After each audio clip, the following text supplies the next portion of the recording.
leading international venue for collaborative research in theoretical computer science. Every semester, we run 2 programs that run the length of the semester, and each of those programs has 1 boot camp and 3 workshops. This workshop is part of the program on graph limits and processes on networks, and is the 3rd and final workshop of the program on the economics of networks. I'd like to give a special thanks to the organizers of the workshop, Alex Slivkins, Ben Golub, Nicole Amorlica, Azarash Malekian, and thank you very much for organizing a great workshop. So thank you. A few logistics. We will provide food during breaks and before the first talk of the morning, but you're on your own for lunch. But fortunately, Berkeley has many close by eateries that you can make use of. We ask that you not bring food into the auditorium though. And if you like, there are lockers on the opposite side of this floor where you can store your items when you're away. Omid Farr is our videographer, and he'll help speakers get set up for talks. And today's event is hybrid. So if you're in the room, you can just raise your hand and ask a question. If you're attending via Zoom, you can use the Q&A, and the session chair will ask your question on your behalf. And I'd also like to give a special thanks to our events team. I think it was, Kalani, was it you who did most of the organizing? It was Elizabeth, right? Okay, Elizabeth Nguyen, who did most of the organizing and planning for the workshop, including most of the accommodations for the additional visitors that we have. So thank you, Elizabeth. And I will hand things over to Alex, who will give a little intro to the workshop. Welcome. Hi, I don't have a whole lot to say. I mean, thanks all for coming. I'm very excited about the lineup of speakers, both individually and sort of like representative of the field, or like what's going on in this field. The hope and the intent is that like we will not only like listen to each other's talks, but also like talk and hang out. So, and another thing, I guess most talks will be in person, except for like morning session tomorrow, which will be entirely virtual. And Nicole was going to say something about that. Yeah, thanks. So we had 3 speakers that were unable to join us physically. And so we put all of their talks, that's Asu Daglar, Evan Sadler, and Dean Eccles. And so we put all of their talks in the morning tomorrow. So that's going to be a fully virtual session. We did that intentionally so that if you wanted to, you could attend it in your hotel rooms or at a coffee shop using your headphones. The session will be on GatherTown, so it's going to be, I hope, more interactive than a typical virtual session. So you can go walk around and talk to people. And the speakers, at least Evan and Dean, have committed to being present in GatherTown during the 30-minute break between the first 2 talks and the 3rd talk. So if you want to interact with them, just grab your laptop and go somewhere quiet and walk over to them and talk to them. It will also be streamed in this room. So if you prefer to watch it in an auditorium with other people, you can do that as well. And if you have any questions about all of this, you can ask me. There's also a link from the seminar website to a very 1990s website that I created that explains how to access all of the talks virtually. Actually, this session chair now. Yeah, so thanks everyone for joining. So the theme today for the talks are learning in networks. And the first talk would be by Kevin He, who will talk about learning from viral content. If I'm not. Yeah, okay, thank you.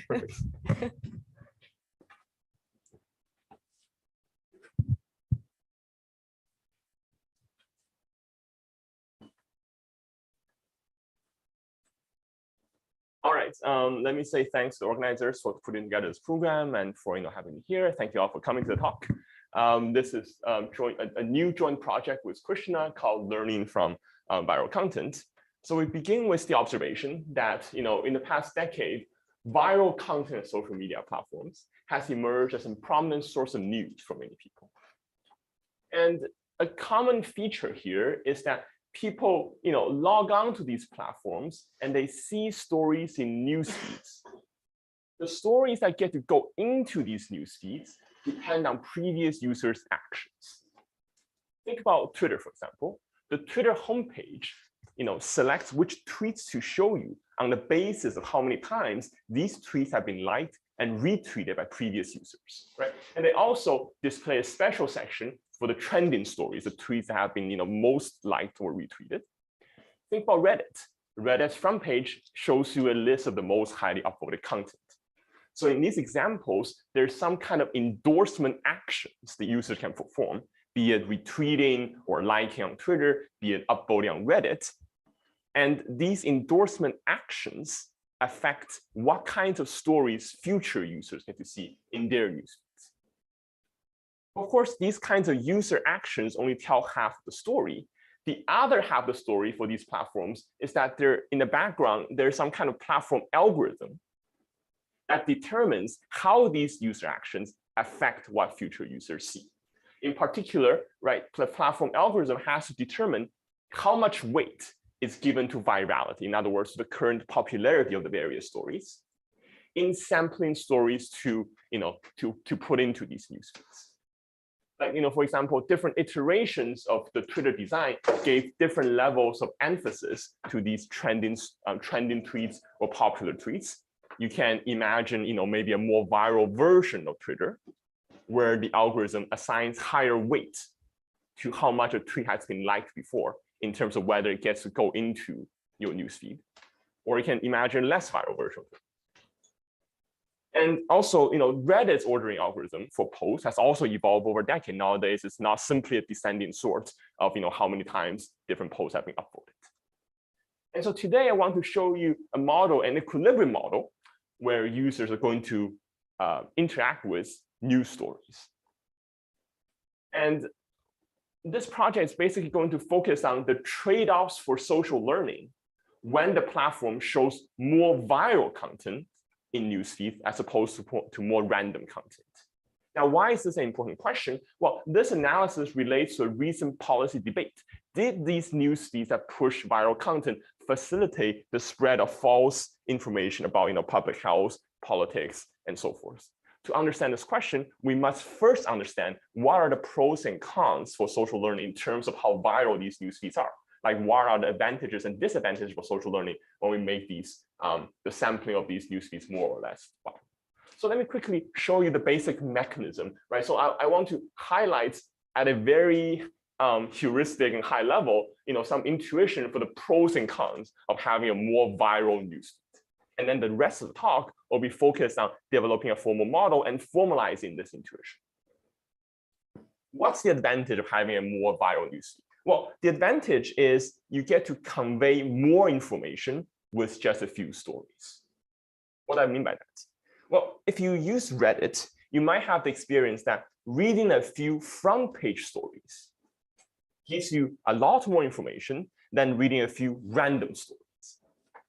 Why is that? Well, part of the reason is that if you see a positive story in a viral newsfeed, a newsfeed that's selected on the basis of how many times it's been upvoted, let's say, the fact that the positive story is in your feed, that carries more information than merely the realization of a single signal. You should account for selection. The stories which go into these viral news feeds are the ones which have been frequently upvoted by previous users. So the fact that this positive story is in your newsfeed tells you something about the previous people's upvoting behavior. Now, why did these previous users upvote this story? It might be because they have some positive private information. It might be because they saw some other positive stories in their own newsfeeds, which are not present in your newsfeed today. But whatever the reason, right, there's some kind of hidden information which you're not directly observing, but you can make indirect inference about by virtue of this positive story having been upvoted enough to land in your newsfeed. And that's some kind of inference that you cannot draw by observing just random signals. And that's the sense in which reading a few front page stories, a few stories select on the basis of their virality, that gives you more information, lets you develop stronger beliefs than observing the same number of random signals. And when you say positive here, it's implicit that there's some issue that we're trying to approve, some kind of single axis. Yeah, sorry, I'm implicitly thinking about a binary state of the world where the state is either positive or negative. I'm just using that as an example. That's right. Good, and so that's the advantage, or that might be one reason why we might want to have a more viral newsfeed. We sort of convey more information with just a few stories. But what's the downside? What might be a disadvantage of having a more viral newsfeed? Well, you can sort of generate these bad steady states where wrong stories dominate, even for rational users. What I mean is, it could be the case that most of the content on the platform are correct, but the incorrect story can still be more popular. And so after weighting by popularity, I end up showing these incorrect stories more frequently to users. And so these bad steady states have this, they can sort of self-perpetuate, right? Like people can see these incorrect negative stories, they rationally come to believe the state must be negative. Therefore, they upvote these negative stories thinking that they're correct. That assigns additional popularity points to these incorrect stories. They get shown more, so on and so forth. And this is kind of a dynamic that many tech companies have realized, like Reddit in this design blog back in 2009, realized that there's kind of a feedback loop that one should worry about if we were to display content heavily weighted by virality, by how many times it's been upvoted or so forth. Right? And so the rest, and that's sort of like a disadvantage of having more viral newsfeed. The rest of the talk will be about formalizing these intuitions in an equilibrium model where agents are forming Bayesian beliefs after seeing the newsfeed and acting rationally. So first, I will outline this talk is I'll tell you about this model of equilibrium learning and sharing on social media. Then I will tell you about sort of, if we were to fix a particular behavior of the users, a particular way that they share, what's going to happen in the long run on the platform. We'll call those steady states. And finally, we turn to equilibrium, right? So when do we get these misleading steady state, these situations where wrong stories tend to be the ones that get shared in equilibrium? So let me tell you the model. So there is some unknown state of nature, which is either negative or positive, equally likely. There's a finite group of n agents in positions 1 through n, and these n agents move in order. The agents don't know their own position. Basically, the n agents are randomly assigned to these n positions equally likely. So from now on, I'll say agent I to mean the agent who was assigned into the ith position. So agent in position I has a private signal, which we can interpret as a news story, Si, which is also either negative or positive. And there's going to be some probability Q with which each of these stories is going to match the state of nature omega. And this probability of matching the states, we're going to call this the story precision. It's a number between 0.5 and 1. The first thing that's going to happen is agent I will post their story Si onto the platform. And we're going to keep track of an integer for each story called a popularity score. We're going to start every newly posted story at a score of +1. And we'll see how this score increases later on. Each agent I, in addition to seeing and posting this story Si, is also going to see a newsfeed consisting of capital K stories posted by others, which is sampled somehow based on those stories' current popularity scores. And later I'll tell you a bit more about how the sampling is done. And we're going to assume that you do not see the popularity or the arrival time of the story. You simply see whether a story is positive or negative. Okay, so you basically see a newsfeed of things which are either negative or positive. And okay, there's one more wrinkle, which is if I need to show you a newsfeed of 5 stories and your agent's 3, okay, I don't have 5 stories to show you, so let's just forget this seeing the newsfeed thing for the first K agents. From this newsfeed consisting of capital K stories, you're going to share C stories from the newsfeed. Every time you share a story, you increase its popularity score by 1. Why do you want to share things? What's your objective here? Well, you get positive utility, some number U bigger than 0, every time you share a story which correctly matches the state of nature. So you want to look at the stories in your newsfeed, think about what you think the state of nature is, and share those stories which you think match the state.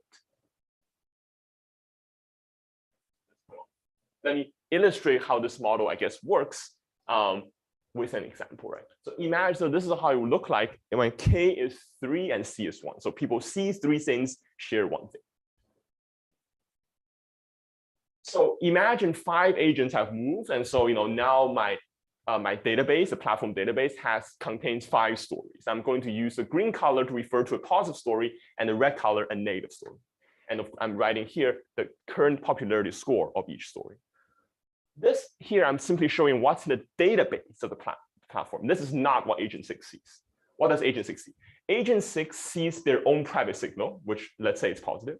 And they're also going to see a newsfeed. So I'm going to somehow sample 3 stories out of those 5 and place that into a newsfeed. Let's say I sample stories 3, 1, and 4. As I said before, you don't get to see the score of those stories. Just know that you've got 2 positive stories and 1 negative story in your newsfeed. And also, I'm putting parentheses around things like S4 because you also don't get to know that that this is agent 4 signal. You don't get to know that. You don't know the arrival time of the story. You just know from the perspective of player 6. Okay, I've got 1 positive story, and which is my private signal, and I've got 2 out of 3 positive stories in my newsfeed. On the basis of that information, I'm going to share 1 of those 3 stories. Let's say I share this one in the middle. What happens when I share? Well, I increase its score, right? Its score was 2. When person 6 shares this, its score goes up to 3. And then we basically keep going for all future agents, right? So in player 7 arrives, how has the world changed? Well, player 6 story gets posted onto the platform. And also, the score has been increased by 1 due to the sharing action here. And then we're going to use this new set of scores to sample 3 stories for this person. And let's say this person has a private signal that's negative, and maybe we sample some stories, and then person 7 must decide what to share, and so on and so forth. Any questions about how this model works? Go ahead. So in all the examples that you mentioned, you can see the popularity score. Yeah. But in your modeling, you decided to hide it. Why? Yeah, very good. I think that's largely for tractability reason. I think we're calling these things popularity score, but I guess in the back of our mind, it's some kind of metric that the platform is keeping track of. Perhaps it is not literally the number of times it's been shared, but maybe let's say, they show the blurb of a story, you must click a button to read the full story. It's some metric which the platform knows about in the background, but that's a metric that you don't really get to see as a user. Yeah, I think I can do. So from the perspective of player 6, I think everyone can hear me. No, the online. Okay. They're really far away. From the perspective of player 6, S3 and S1 are the same thing. Yes. So I decide to share one of them, but nevertheless, the score of only one of them is going to increase after my action. Yes. How can you disentangle these 2 things? Oh, how can Because which one? I'm going to, yes, for me as a player 6, those 2 stories are exactly the same, but in equilibrium only 1 score is going. So you have multiplicity, lots of multiplicity. In terms of a score of which one's going to increase. Yes. I see. In our model, it actually doesn't matter because in the end, what really matters is the total popularity score assigned to stories of a particular color, of a particular size. That's what ends up mattering. So it doesn't actually matter whether you share this one or this one. So you don't need to keep track of the score of S1, but just of the green. It turns out the model is such that I just need to add up the score. So it actually doesn't matter. Yeah, but you. And then, sorry, another question, the objective is to match the state, but Yes. again, some of the application that you had in mind, Right. I actually want to share the one with the highest popularity. Usually. Oh, you're saying something like maybe I want to share things and I want the thing I should be shared or something like that. Our current guess is an objective like that might also be okay. Like things might behave similarly because from your perspective, like the thing which is more likely to be correct is also the one that's more likely to be reshared. But we need to work it out. You may also get extra equilibria where you're sort of coordinating on Oh, yeah. but we think these are sort of either still equilibria or close to being equilibrium. Can you repeat it on the mic? Can you repeat the answer? The answer is that they may what we're doing here will remain equilibrium, but there may be other, maybe strange equilibria where people do some kind of strange coordination thing, like that, decide to only share native stories or something like that. Like everybody decides to coordinate in a particular way. Can you remind me how my own story enters? So if agent 6 there has its own story 1, how does this enter in his decision which of the 3 stories to share? Well, it will enter, well, in equilibrium, person 6 knows how, this story being positive, like what this means about the state of nature. And so person 6 must form some sort of Bayesian belief. And this piece of information is part of the puzzle of that Bayesian belief updating. But then he can only share one of the 3 stories in his newsfeed. He can't share his own story? Yeah, his own story is mechanically always posted onto the platform. I see. Your decision is which of the newsfeed stories you share. Okay, but the fact that only the total number matters, it looks a little like a Polya urn with red and green balls. What's that? It looks a little like a Polya urn with red and green balls. Yes, in the end, it will look something like a Polya urn. Yeah. It's related in some sense to Polya urn. Very good. So let me say a few more words about how the sampling is done, right? So so the platform, the key parameter here is a parameter called the virality weight, which is a number lambda between 0 and 1 that determines how those capital K stories get sampled. So here's how it's done. For each slot in the news feed with probability lambda, I'm going to sample a story with probabilities proportional to the popularity score of the story. With the complementary probability, I'm going to sample a story uniformly at random out of the set of all stories on the platform. And for simplicity, we're going to sample with replacement, in some sense, not too important if the pool of stories is very large.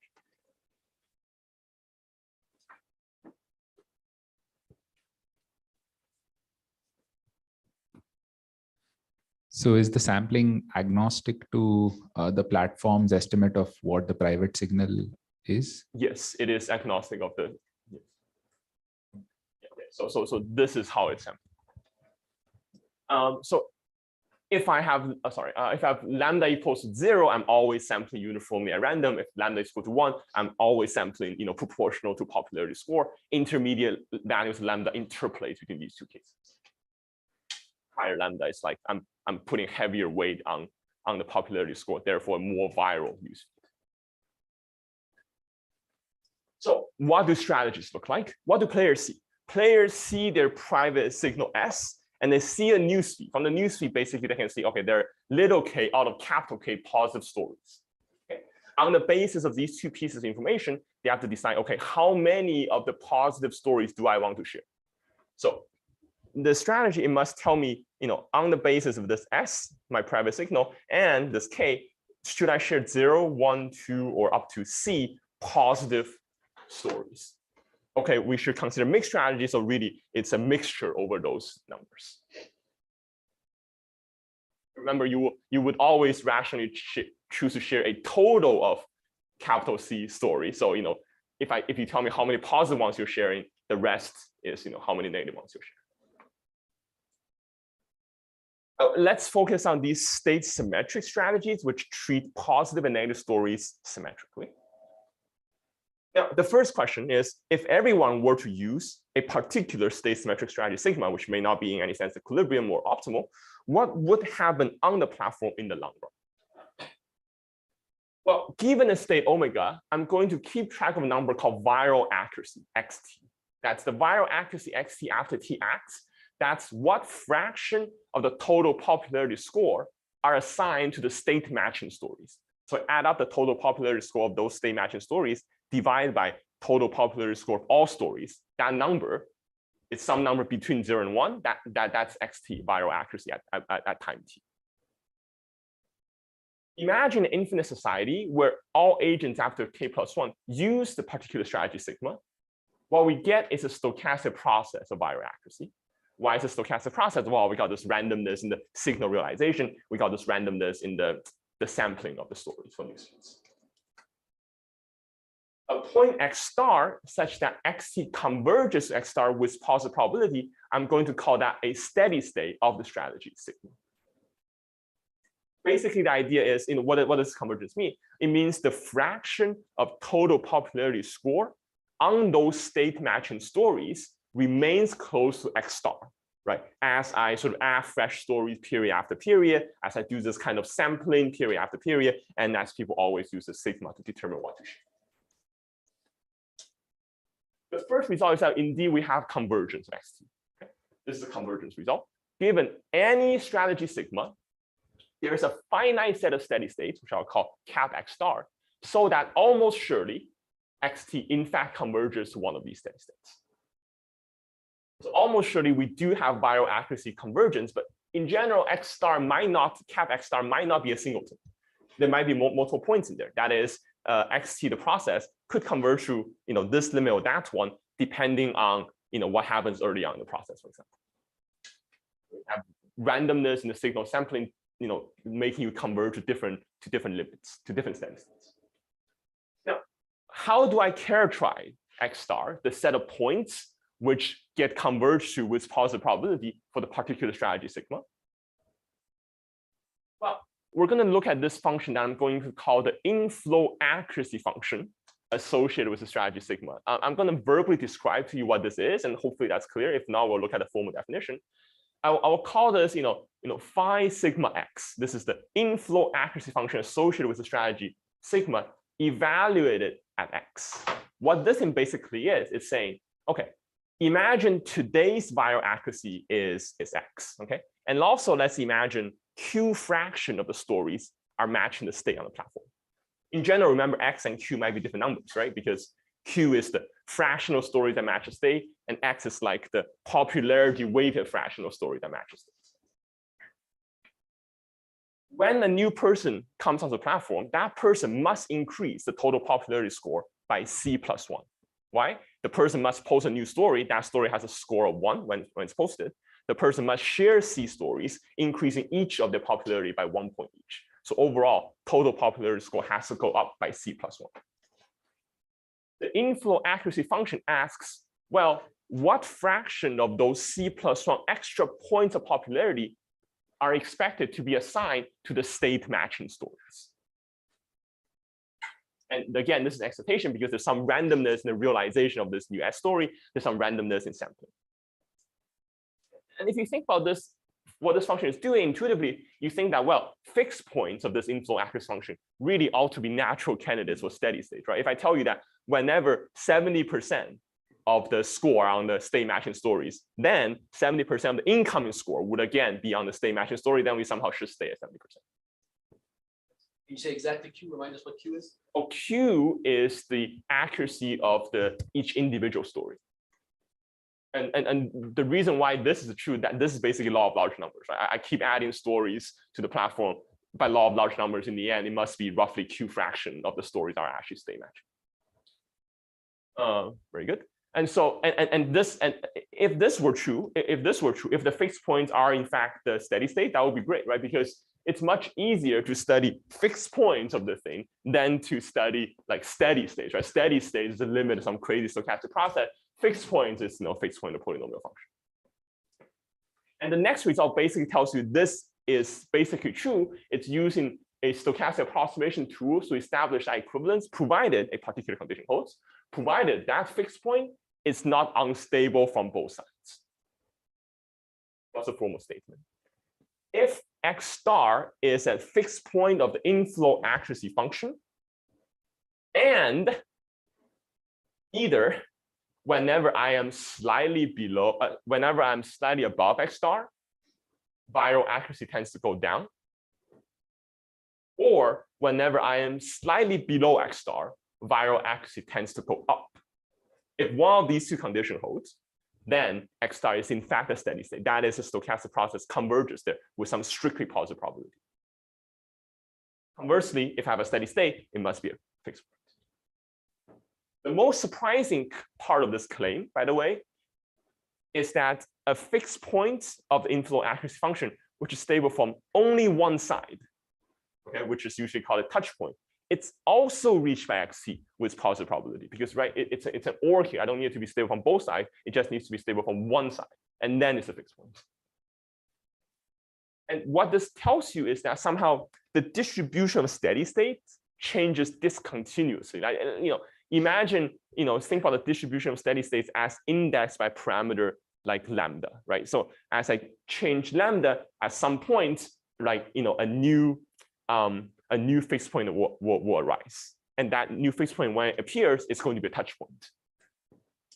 So if I were to ask, what's the probability of converging, the stochastic process converging somewhere in that neighborhood along the limit of these values of lambda, the answer is 0, 0, 0, 0, 0, and then suddenly 10%. Right? Because these touch points, they have a strictly positive probability of being reached. That's the definition of a steady state.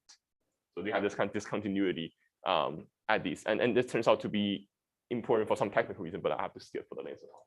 So I kind of expected this proof to go through a result that's going to say like the composition of my newsfeed becomes stable over time. So like everybody eventually sees 70% positive stories and 30% negative stories or something like that. Oh, the composition of my newsfeed. Could that be like, varying over time forever? Yeah. So first of all, I think the composition of newsfeed would be somehow, well, okay, the composition is somehow random, but the probability with which you see the thing is convergent because that's determined basically by X. The composition of the newsfeed is determined by a combination of, I guess, X and lambda. Right? The probability of seeing a correct story is, in fact, I can calculate it, lambda X plus 1 minus lambda Q. The newsfeeds are they're getting bigger than you get what you're saying. But they're like size of 10. So what's fixed? The size of the newsfeed is fixed. It's not getting bigger. And so there's always going to be some randomness in what ends up in there. But yeah, so this convergence would imply, for example, the composition. But I mean, you always see like three things or 5 things in the cap case. Yes. Very good. So let me give you an example of this goes like that. So what do the computing steady states from the inflow accuracy function? So let's look at a strategy that which will be important later on. This is called the majority rule. Okay, the majority rule is a strategy which says, look at what's here in newsfeed. Okay, now share C stories on the majority side of the newsfeed. There's one caveat where you need a tie breaking because if you see if your newsfeed size is even, if you see 6 things and you see 3 positive and 3 negative, then you have to tie break. In that case, tie break, use your own signal SI. Otherwise, ignore your signal SI. That's the definition of the majority rule.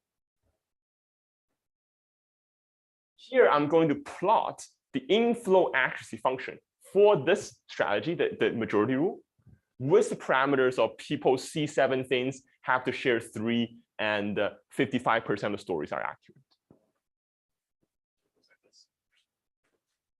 And lambda is equal to 1. And by the theorem, sort of provided I am stable from at least one side, the intersections of the black curve with the 45-degree diagonal line are steady states. These are things which get converged with positive probability. In particular, notice that we've got over there a steady state, which is with a viral accuracy of less than 0.5. The theorem is telling you you get there with positive probability. And what happens there is this back steady state I was talking about earlier, right? So this is a case where the virality of false stories becomes self-sustaining. Most people in that steady state, why is that stable? Well, when people see a news feed of these false stories, most people see a news feed of these false stories, even though most stories are true, because I'm weighting by popularity, they end up sharing these, and the majority rule ends up sharing these stories, further increases the popularity, and then people sort of stay there.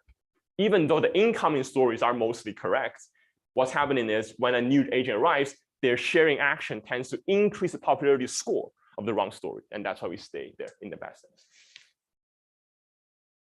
Okay, so far we haven't done equilibrium, right? So far we've done just arbitrary strategies.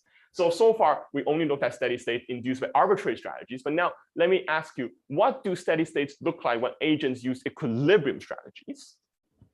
So let's sort of think about, so what kind of equilibrium? So let's think about player symmetric and state symmetric Bayesian-Nash equilibrium of the n-player game. I'm just going to abbreviate that as equilibrium. And then mostly we're interested in the limits of equilibria when the number of players n grows large. So I'm going to make a definition that's basically saying these, the limit of these equilibria for in games with large number of players. So I'm going to fix parameters Q, the accuracy of the stories, K, the size of the newsfeed, C, how many things you see out of the newsfeed, lambda, the virality of the newsfeed. Okay. I'm going to say a particular strategy, sigma star, is a social equilibrium if it's a limit of a sequence of equilibria indexed by J, where I just have an index of societies where the number of players approaches infinity and they're all playing the game with those parameters.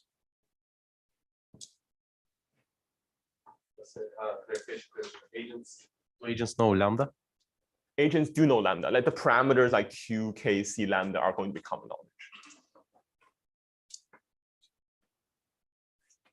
So basically social equilibrium is the limit of equilibria in increasingly larger society. In some sense, this is even though societies are growing larger, the space of strategies isn't. And so I can still have a sense of the limit of strategies, right? As the number of players grows larger. Because you're always seeing capital K things, no matter how many players there are. So it makes sense to say the limit of strategies. Okay, so really I want to look at when do we have these misleading steady states. So I'm going to say a steady state X is informative if, so this I think relates to your question, Nicole, like if lambda X plus 1 minus lambda Q is bigger than half. What is this number? This is basically in the, what's the probability each story in my newsfeed matches the state. Right? Otherwise, if it is less than half, then it's called misleading. Basically, this denotes whether the sampling accuracy, which is the probability of each sample story being matched in a state, whether the sampling accuracy is above or below 50%. Perfect. So the question here is, when do these misleading steady states arise in equilibrium? And it turns out this answer depends on whether lambda is above or below a critical threshold level, which is defined in terms of whether the inflow accuracy function of a particular strategy first emits a misleading steady state. So the particular critical value we want to look at is this value lambda star, which is basically the lowest virality weight such that the majority strategy first has a misleading steady state. Of course, there are situations where no matter how high lambda is, the misleading state, the majority rule never has misleading steady state, but that's not interesting. Usually there will be some interior value of lambda where the majority strategy first develops a misleading steady state. The value of that lambda, that's called the critical virality weight, lambda star. What the next thing will tell you is that whether any social equilibrium emits a misleading steady state depends on if the strategy sigma majority admits one. And this is really the result that gives us a lot of tractability in this model. Why? In general, if you start with a strategy and you ask if it's an equilibrium, that's a very hard question, because whether it's an equilibrium or not depends on what is its induced distribution over steady states. Like whether the behavior encoded in the strategy is optimal, even if you know the set of steady state that induces, you must tell me with what probability do I get to this one, and that one. And in general, there's no closed form characterization of the probability with which I get to different steady states. So it would be pretty hard to analyze equilibrium that way. On the other hand, right, analyzing this strategy is very simple. Again, this is just the inflow accuracy function of this guy, just some kind of polynomial. Basically, what we're saying is I can use the particular strategy, the majority strategy, to describe the structure of equilibrium steady states for different values of lambda, even without solving out what those strategies actually look like, and even when sigma majority is not itself an equilibrium. This is not a claim that the majority rule is an equilibrium. This is just saying I'm defining some object using the majority rule, and I'm saying the equilibrium behavior changes sharply around this value defined using the majority rule. So let's look at what this how this critical virality weight looks like. So, in this picture, in these three pictures here, I'm plotting the inflow accuracy function for the majority rule for three values of lambda, 0.3, 0.6, and 0.9 for some values of K, C, and Q, right? You can see that in the first picture, I've got one informative steady state. In the second picture, one informative steady state. In the third picture, well, I've got a misleading steady state now. So if you just like interpolate mentally between the second picture and the third picture, there must be some value of lambda, right, between 0.6 and 0.9, where I first get a misleading steady state. Does that make sense? And it must be somewhere between 0.6 and 0.9. It turns out it's about 0.76. That's the critical virality weight. That's the definition of critical virality weight. It basically looks like this, right? If you mentally interpolate between these two, it has to be the case that I've got a touch point. I'm just tangent to the 45-degree line and I run off.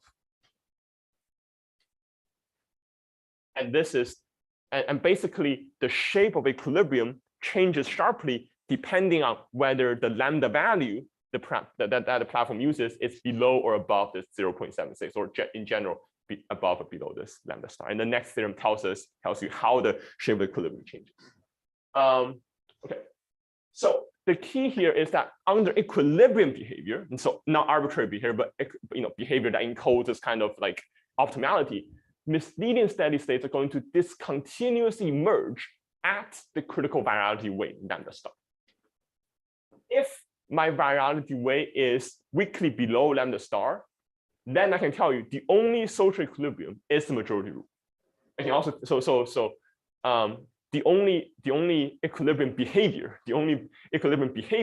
for these lower values of virality is that people should use the majority rule. They share whatever is on the majority side in their newsfeed, and they ignore their private signal except for exact type breaking. That's the content of this kind. Also, whenever I am strictly below this critical virality weight, lambda star, this unique equilibrium also only has a unique steady state. Before I told you a particular strategy might induce multiple steady states. Here I'm saying the only equilibrium steady state, there's only one equilibrium steady state, and that equilibrium steady state is strictly higher than Q, therefore strictly informed. I guess this is also the fact that it's strictly higher than Q is what makes the majority rule optimal. The fact that it's strictly higher than Q means whatever you're seeing in your newsfeed is strictly more informative than your private signal. Therefore, you should always use the social information as opposed to the private signal. At the critical virality weight at lambda star, unless we're in a case where the majority rule just never induces a misleading steady state, but in all cases whenever lambda star is interior, at the critical virality weight, the majority rule does induce a misleading steady state. So there is a misleading steady state being reached with strictly positive probability. And furthermore, whenever I'm strictly above lambda star, every social equilibrium induces at least one misleading steady state. So I'm not saying here what the equilibrium strategy actually looks like for lambda above lambda star. In general, this may not actually be the majority rule, but whatever it is, it must have at least one misleading steady state. And that's, I guess, the important part for welfare. So earlier on, I told you about the pros and cons. The pros and cons of having a more viral newsfeed. This is the formalization of the disadvantage of having a more viral newsfeed. This result formalizes a message, right, that platform algorithms which push viral content into newsfeed, that they generate misleading steady states. Because this result is telling you, as long as your lambda goes above the threshold value of lambda star, you're going to generate these bad steady states with positive probability. If you're below it, then there's zero probability of these things happening. And for higher lambda, is the good steady state better? That's the next result. Very good. So we looked at the con, let's look at the pro, the advantage, right? So let's stare at these two pictures I showed you earlier. Lambda equals 0.3, lambda equals 0.6. If you look at the point of intersection, indeed, the point of intersection is higher, the steady state is higher for the higher value of lambda. And it turns out that it's true in general. So whenever in the region before lambda star, before this critical virality weight, viral accuracy, like what fraction of score are accorded to the state matching stories, and sampling accuracy, that the probability with which I draw correct stories, they're both strictly increasing in lambda. As I make things more viral, the steady state becomes more informative. That formalizes the other message I told you earlier, the benefits, right, of having a more viral newsfeed. Because, you know, in some sense, these platform algorithms that which weigh more heavily virality, they're going to help aggregate more information. When lambda increases, newsfeed stories become more accurate indicators of the truth. 1 minute. Good. So in some sense, we've got this trade-off, right, for increasing lambda. Two things happen when we increase lambda, pros and cons. We're going to aggregate more information, okay, up until lambda star. But if we go past it, then we end up creating this kind of systemic risk, right? That we generate these bad steady states. We end up in a situation where most people hold wrong beliefs. So in some sense, you can then use this to look at a designer's question of, you know, if the designer wants to maximize even a benign looking objective like people sharing utility, then we can, one thing we can show is that the designer's solution would either be strictly above this lambda star or come dangerously close to lambda star. So either you accept these bad steady states or you sort of play this kind of brinksmanship game and come very close to it. But I'm out of time and therefore I will conclude. I will have to skip related literature, including work by some people, by some of the people in the audience. So let me come to the conclusion. So this is a this is an equilibrium model of social media platform where people exogenously discover stories and post them on platform. People read a small selection of past stories in newsfeed, and they form beliefs and share some of the stories that they read, right? Maximizing the expected number of accurate stories that they share. I think we think of one technical contribution here is that we're sort of applying the stochastic approximation tools in an equilibrium set, right? Where it's not arbitrary behavior, but behavior optimal given the induced distribution of stories. Is there time for a quick comment? Just 1 minute. I don't think he finished. Yeah. Kevin, go ahead. Yeah, let me wait 20 seconds. I'll just read off the rest of the slide. So basically, we study how the sampling rule, which populates news feeds, this lambda, affects the long-run learning equilibrium. Basically, whenever your lambda is low enough, your virality weight is low enough, increasing this weight creates more informative equilibrium steady states with no real downside. But if you push it enough to this lambda star, then we generate these misleading equilibrium steady states, and the appearance of these misleading steady states are discontinuous. I just wanted to super quickly say on Amin's question of why not show the popularity. It seems like on these platforms in the Twitter right-hand side, or when you see like a thing with 10,000 retweets, most users have no idea how to make sense of 10,000 versus 20,000. So I think it's actually a perfectly reasonable assumption, unless you're really into users are really thoughtful about what exactly it means in this context for this content type. It's really not informative beyond that it's super viral. So I like your assumption that they can't tell. Can you comment on the technical difficulty if you add that? You said it will be technically difficult if you add the popularity to the. Yeah, because I think basically once you add in a popularity, the space of strategies becomes very large. If that makes sense, right? Because then you can see lots of different numbers, right? You're conditioning on lots of different numbers, and the space of that strategy is quite large. Does that make sense? Now we could imagine an easier version of this problem where I don't see the exact popularity score, but maybe I see some coarse signal about how popular this is. This is in the top 25% or something like that. That might be. Thanks. Okay, so thank you so much for your attention.